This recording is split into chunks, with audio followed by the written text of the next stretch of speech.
Praise the lord. Good morning. ప్రభువైన యేసుక్రీస్తు శుభనామంలో మీ అందరికీ వందనములు. ఈరోజు దేవుడి మాటల కొరకు చిన్న ప్రార్థనతో మన హృదయాన్ని సిద్ధపరచుకుందామా? ప్రియమైన యేసయ్య, నీ బంగారు పాదములకు వందనాలు నాయనా. మరొక దినాన్ని మా జీవితాల్లో ఇచ్చావు తండ్రి, మీకు స్తోత్రాలు.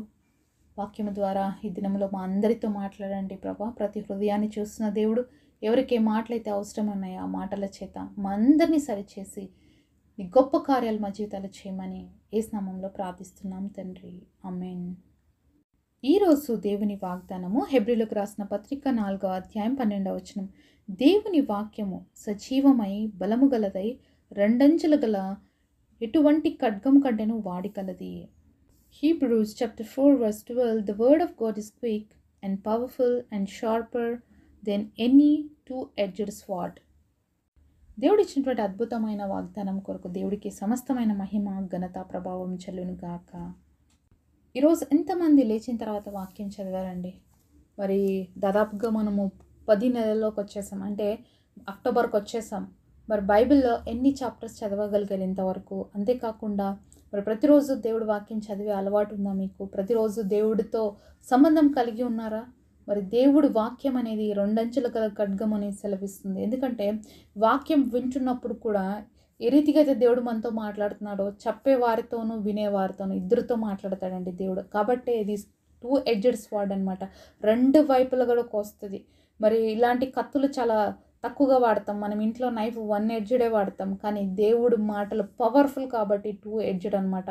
అది ఎంత బలంగా పనిచేస్తుందంటే ప్రతి ఒక్కరితో మాట్లాడే మాటలు అనమాట. దేవుడి మాటలు అంత శక్తి ఉంది కాబట్టి ప్రతిరోజు దేవుడి వాక్యాన్ని మనం చదివినట్లయితే మనం బలాన్ని పుంజుకుంటాము. అంతేకాకుండా శక్తివంతంగా దేవుడి కోసం సిద్ధపడతాము. బలమైన కార్యాలు చేయటానికి దేవుడు మనల్ని వాడడానికి ఇష్టపడుతున్నాడు. కాబట్టి వాక్యం అనేది మనందరి జీవితాల్లో ఖడ్గం. ఇప్పుడు సాతాను మన ఎదురుగా వచ్చి నిలబడితే మన దగ్గర ఉన్నటువంటి ఖడ్గాన్ని చూసి భయపడి పారిపోతుంది. కాబట్టి వాక్యం అనే ఖడ్గమును మనం ఎప్పుడు కూడా కలిగి ఉండాలి. మరి యేసయ్య భూమి మీద ఉన్నప్పుడు మరి సాతాను చేత శోధించబడ్డాడు. ఆయన 40 days మరి ఫాస్టింగ్ ఉండి ప్రేయర్ చేసి వచ్చిన తర్వాత మరి సాతాను దేవుణ్ణి కూడా శోధించాడండి. సరే, మనము మత్తయి సువార్త 4వ అధ్యాయము 2వ వచనం చూద్దాము. 40 దినములు 40 రాత్రులు ఉపవాసం ఉండిన పిమ్మట ఆయన ఆకలి కనుక ఆ శోధకుడు ఆయన యొద్దకు వచ్చి, నీవు దేవుని కుమారుడవైతే ఈ రాళ్లను రొట్టెలగునట్లు ఆజ్ఞాపించమనెను. అందుకు ఆయన, మనుషుడు రొట్టె వలన మాత్రం కాదు కానీ దేవుడి నోటి నుండి వచ్చే ప్రతి మాట వలన జీవించడం రాయబడి ఉన్నదనెను.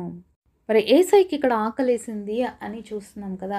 మరి దేవుడికి ఆకలేస్తుందా అండి? కానీ యేసయ్య ఇక్కడ శరీరధారిగా ఉన్నాడు, మనలాగే ఉన్నాడు కాబట్టి ఆయనకు కూడా 40 days 40 nights తర్వాత ఆకలేసింది. అప్పుడు వెంటనే మరి శోధకుడు అంటే సాతాను వచ్చి శోధిస్తున్నాడు, నువ్వు దేవుడు కుమారుడవైతే ఈ రాళ్ళను రొట్టెలుగా చేసి చూపి అని అంటున్నాడు అనమాట. అప్పుడు దేవుడు అన్న మాట ఏంటి?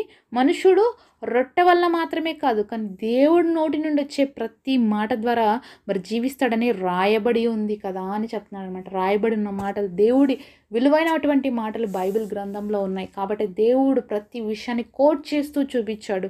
కాబట్టి దేవుడి మాటలకున్న శక్తి ఈ లోకపు తిండి కాదు, కానీ ఈ లోకంలో తిని బ్రతకదగిన దానికంటే కూడా దేవుడి మాటలు తిని మరి నిజంగా అంటే మనం ఉజ్జీవించబడతాం అనమాట. అంటే దేవుడి మాటలు తినడం అంటే ప్రతిరోజు మనం చదివినప్పుడు మన ఆత్మకి అవి బలం చేకూరుస్తాయి. ఏ విధంగా మనం ప్రతిరోజు మన శరీరానికి భోజనం పెడుతున్నామో అలాగే ఆత్మకు కూడా దేవుడు వాక్యం అనేది బలం ఇస్తుంది. కాబట్టి ఇక్కడ దేవుడు వాక్యాన్ని గుర్తు చేసి చూపిస్తూ మరి సాతానుని గద్దిస్తున్నాడు. కాబట్టి వాక్యం చాలా పవర్ఫుల్.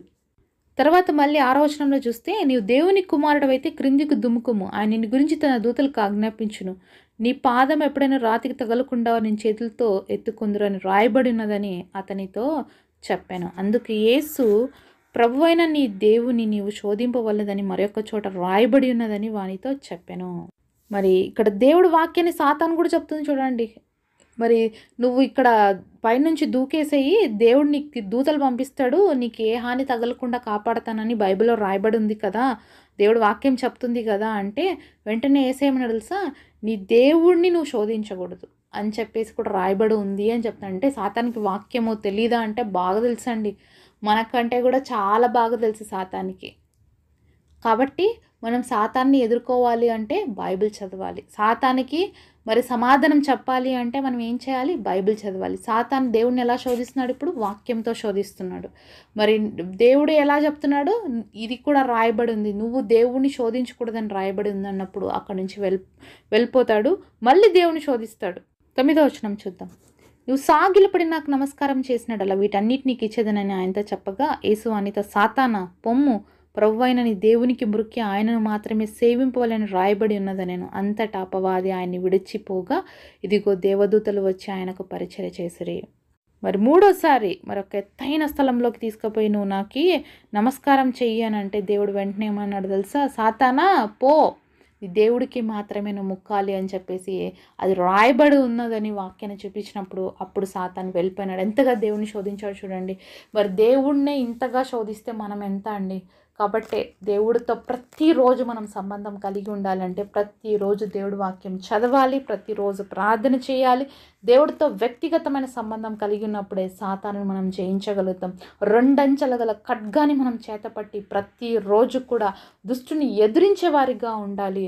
మరి ఎప్పుడైతే మరి సాతాన్ని దేవుడు గద్దించాడో మరి అది అక్కడి నుంచి వెళ్ళిపోయిందని చూస్తాం. తర్వాత దేవదూతలు వచ్చి దేవుడికి పరిచర్య చేసినట్లుగా మనం చూస్తూ ఉన్నాం. శోధించబడినప్పుడు అనేకమైన పరిస్థితులు గుండా వెళ్ళాల్సి వస్తుందండి. అయితే దేవుడు వాక్యాన్ని మనం కలిగినప్పుడు ధైర్యంతో మాట్లాడగలుగుతాం అనమాట. యేసయ్య ఏ విధంగా మాట్లాడాడో అలాగే మనం కూడా ధైర్యంగా మాట్లాడాలి అంటే మన హృదయంలో ఏముండాలి?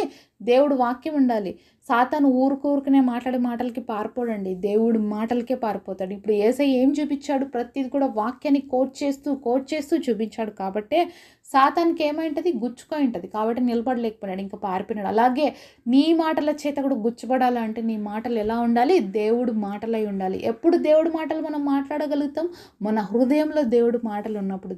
హృదయం నిండిన దాన్ని బట్టే నోరు మాట్లాడుతుందని దేవుడు వాక్యం సెలవిస్తుంది. కాబట్టి ఈరోజు మన హృదయాల్లో దేవుడు మాటల చేత మనం నింపబడితే ఆ మాటలే మన జీవితంలో ఆశీర్వాదకరంగా ఉంటాయి. ఆ మాటలే సాతానికి కూడా వణుకు పుట్టిస్తాయి. అవి ఏ మాటలు? జీవము కలిగినటువంటి దేవుడి మాటలు. మరి శోధన అనేది మన జీవితంలో అనుమతించబడిన తర్వాత ఏ విధంగా యేసయ్య దగ్గరికి దూతలు వచ్చి పరిచర్య చేస్తున్నారో మన దగ్గరకు కూడా దేవుడు అలాగే పంపిస్తాడండి. శోధనని జయించిన తర్వాత మనం ఉన్నత స్థితిలోకి వెళ్తాం. కాబట్టి ఉన్నత స్థితి రావాలి అంటే శోధించబడాలి.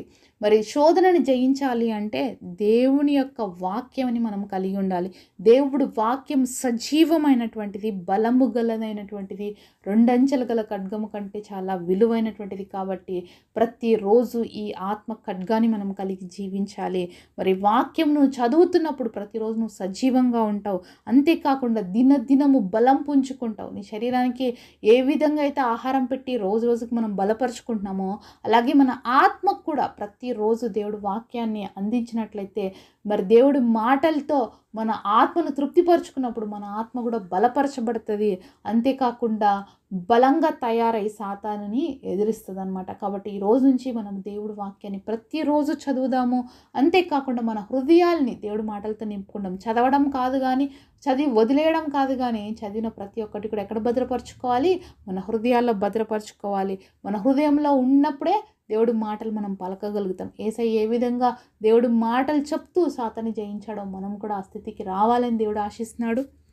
కాబట్టి మనం కూడా అతి గొప్ప స్థాయిని ఆత్మీయంగా కలిగి జీవించడానికి దేవుడు మనందరికీ సహాయం చేయను కాక. పరిశుద్ధుడైన తండ్రి, మాతో మాట్లాడిన ప్రతి మాట కొరకే వందనాలయ్యా.